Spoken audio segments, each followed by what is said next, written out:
seja, eu estou apropriando indevidamente daquilo que não me pertence.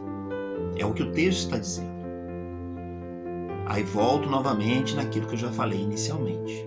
Há uma discussão em relação à prática do Antigo Testamento e do Novo Testamento, daquilo que é orientado na Palavra de Deus. Primeira coisa importante a gente entender que a Palavra de Deus ela não pode ser dividida, fracionada, Antigo e Novo, no sentido de tentar desmembrar as coisas, dizendo que umas coisas são mais importantes que outras. Como uma certa vez, num estudo bíblico, eu estava ministrando a palavra, uma pessoa me questionou, dizendo, não, mas isso aqui está em Coríntios, e quem diz isso é Paulo. E aqui no outro texto está dizendo aqui nos evangelhos, aqui quem está dizendo é Jesus. Como querem dizer assim, olha, aqui é Jesus que está falando e aqui é Paulo que está falando.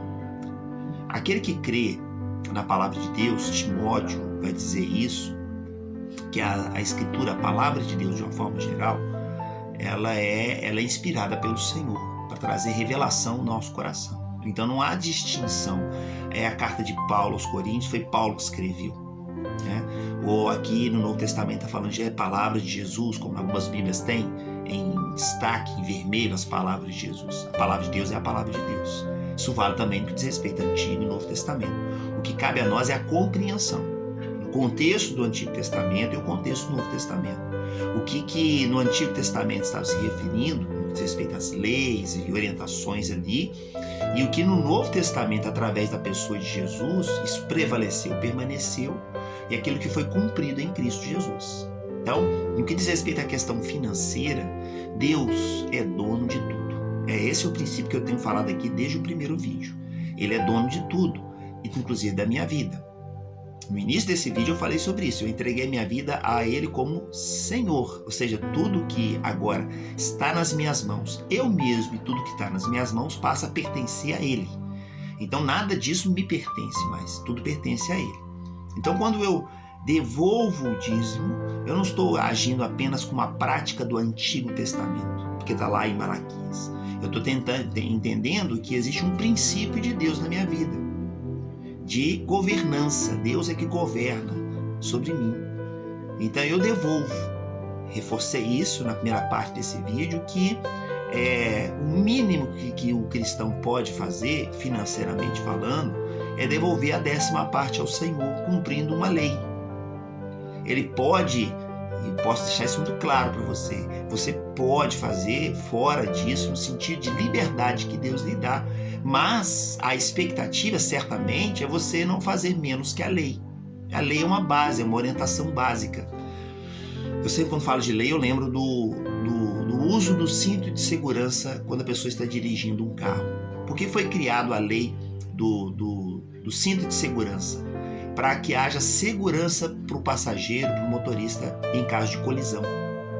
Aí a pessoa fala assim, se eu uso o cinto de segurança simplesmente para não ser multado, eu não entendi por que eu tenho que usar o cinto de segurança.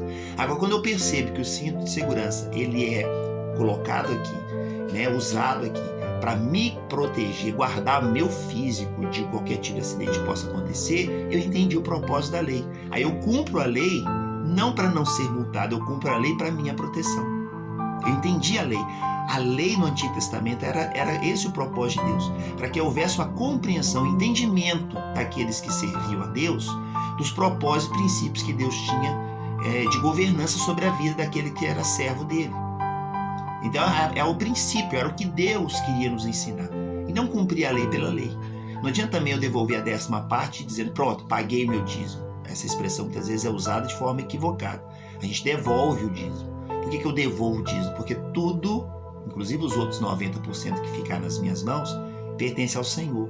A 10ª parte eu devolvi para Ele, para sustento da casa do Senhor, para administração dos recursos. Então, quando Malaquias está dizendo vós me roubais, fala uma palavra séria de roubo. E a gente às vezes se assusta com isso. Como assim roubo? Mas você viu aí o significado. O significado é apropriar indevidamente de bem alheio. Se todos os recursos que chegam às minhas mãos não me pertencem a Deus, e Deus fala para que eu separe parte desses bens para devolver para Ele, para que a casa do Senhor, para que a obra de Deus ela seja sustentada e mantida e cresça e avance, eu segurando essa 10ª parte, eu não devolvendo o dízimo, eu sou considerado por Deus um roubador, alguém que está apropriando indevidamente daquilo que não me pertence, porque aquilo pertence ao Senhor. Na verdade, tudo pertence a Deus, mas aquela parte específica que Deus orienta a devolver para Ele, para que a casa dele, para que a obra dele seja sustentada e mantida, ela deveria ser e deve ser devolvida ao Senhor, nesse propósito, como obediência, como submissão, entendendo que aquela parte não me pertence. Isso é muito ruim ouvir isso, mas é verdade. Aquele que não devolve o dízimo ao Senhor, ele está tirando de Deus aquilo que pertence a Deus. Ele está apropriando indevidamente daquilo que pertence a Deus e não a ele, ou a mim. Lamento ter que dizer isso, mas é a palavra de Deus, é a orientação. E o texto, ele vai mais além que o texto que nós estamos utilizando aqui. Ele diz que nem os roubadores herdarão o reino de Deus. Aí entra uma discussão. Uma pessoa que não é dizimista vai para o céu, vai para o inferno. Não entro nesses pormenores, porque a questão de ir para o céu e inferno é um senhorio de Cristo na vida da pessoa. Creia que Ele é nosso Senhor e Salvador, né? E haverá um julgamento um dia. E Deus vai nos julgar a respeito de todas as coisas. Deus não vai verificar apenas a nossa vida material e financeira para dizer se nós somos salvos ou não. Deus vai verificar todo o contexto, né? Os meus talentos, meus dons, meu tempo, o que eu fiz com a minha própria vida, se o meu coração pertencia a Ele ou não, ou seja, dentro de um pacote, vamos dizer assim, de expectativas que Deus gera a partir do momento que eu me declaro ser dele, como Ele, meu Senhor e Salvador, e eu como servo, como filho de Deus. Então aí eu não vou entrar nesse pormenor, porque aí eu não faço, não é meu papel. Essa função de Deus. Deus é que é justo juiz, Ele que julga todas as coisas. O texto está dizendo aqui que não herdarão o reino de Deus. É uma palavra de orientação à igreja de Corinto, que a gente tem que ficar muito atento e alerta a respeito disso. Para ir já para o finalmente desse vídeo, que ele foi dividido em 2 partes, quando o texto de Malaquias fala de roubar, o que nós roubamos do Senhor, né? Quando ele diz assim, que roubará o homem a Deus, mas nem que nós te roubamos? A resposta é clara, nos dízimos e nas ofertas. Pastor, mas como assim? Eu não entendo esse princípio. Por que Deus está tão preocupado com isso? Meu querido, preste atenção. Se todas as pessoas tomarem a seguinte decisão, sabe uma coisa? Esse negócio de dízimo, Antigo Testamento, eu não preciso preocupar com isso. No meu coração, eu vou ofertar, eu vou dar o valor que eu quiser dar na obra de Deus, que eu sentir vontade. Mesmo que eu estiver muito apertado, eu não vou até ter vontade de dar um valor maior, mas eu não tenho condição para isso. Então, vou fazendo quando dá. Se todas as pessoas pensarem a respeito disso, a primeira coisa, automaticamente, que vai ser feita é que a obra de Deus, que necessita dos recursos financeiros para a sua manutenção, ela para. Isso é automático. Eu estou passando essa palavra de orientação aqui de forma muito especial à igreja que eu pastoreio. Então, aquele lugar que você reúne, aquele banco que você senta, aquela luz que é paga com os dias das ofertas, o pastor que você tem na igreja que é sustentado por esse ministério, que hoje sou eu, ontem era outro, amanhã será outro e assim sucessivamente, né? Aquela sala de escola dominical que a criança usa para aprender a palavra de Deus, né? Aquele espaço que a gente utiliza para manutenção e apoio mútuo entre os irmãos ali naquele lugar, aquele próprio local que foi comprado, adquirido para a construção do templo e uma série, posso fazer aqui uma lista de coisas que necessitam de recurso financeiro, desde a manutenção, pintura, parede, telhado, né? Nós sabemos o que nós estamos vivendo na nossa comunidade de forma específica, a limpeza, a manutenção diária, enfim, tudo isso porque tudo isso precisa do recurso financeiro. Agora vamos imaginar se todo mundo falar assim, sabe uma coisa? Ninguém contribui mais, ninguém é dizimista mais, todo mundo vai contribuir, aquilo que acha que deve contribuir e fica por isso mesmo. Primeira coisa certamente vai acontecer, você não vai ter um local para você estar congregando, dificilmente terá. tá? Porque só existe um local hoje de pé, porque existe ainda alguns que são dizimistas e ofertantes fiéis. Eu posso afirmar isso categoricamente. Categoricamente. Porque ainda existem alguns que são dizimistas e ofertantes fiéis a que a obra permanece de pé.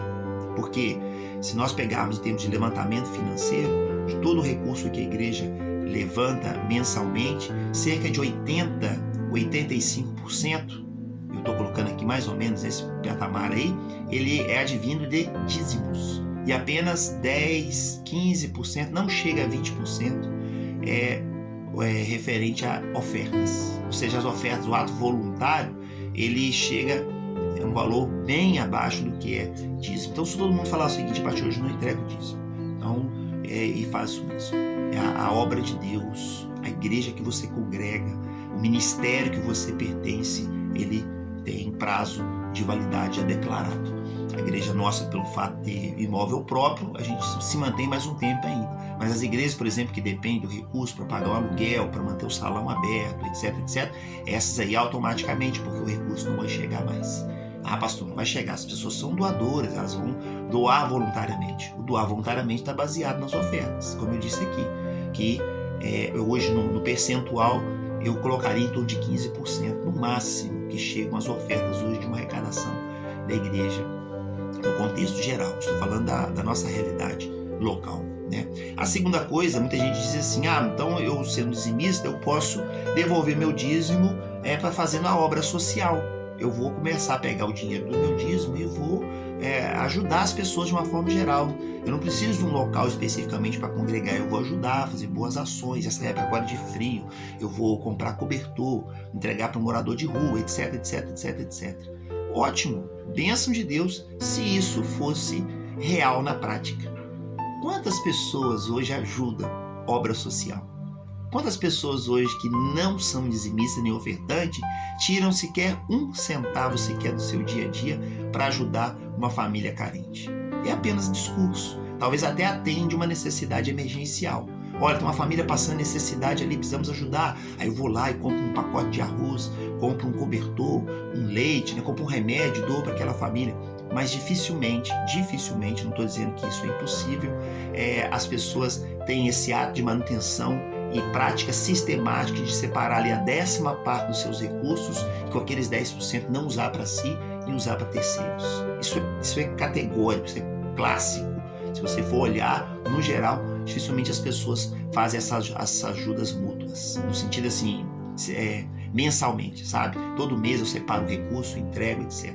Isso é muito difícil acontecer. Acontece, tem pessoas que são zelosas em relação a isso, mas a grande maioria não faz em tempos emergenciais. Essa é a verdade, pura e simplesmente. Mas, no entanto, para fechar o vídeo aqui, o texto, ele me dá a liberdade de não ser dizimista.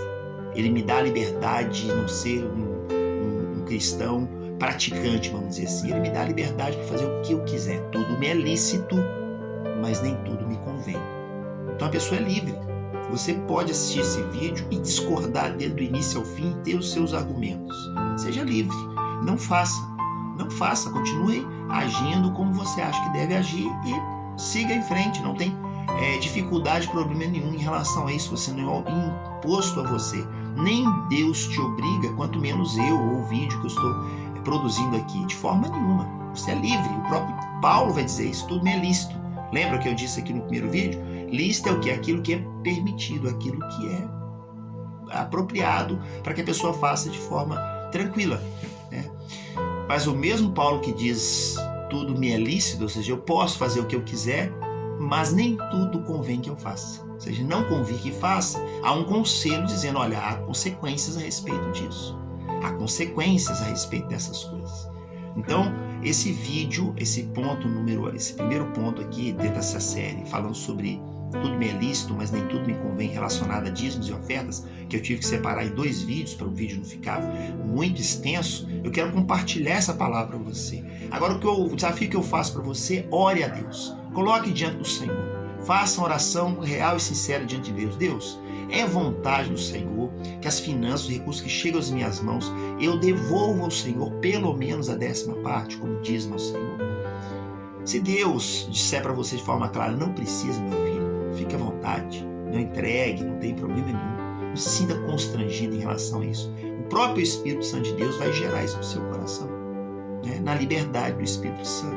Agora, se Deus gerar um desconforto, um incômodo ao seu coração, saiba que Deus está ministrando a você a necessidade de que cada um, começando em mim, sermos fiéis administradores dos recursos que chegam às nossas mãos, para que haja mantimento em minha casa. Ali está o propósito.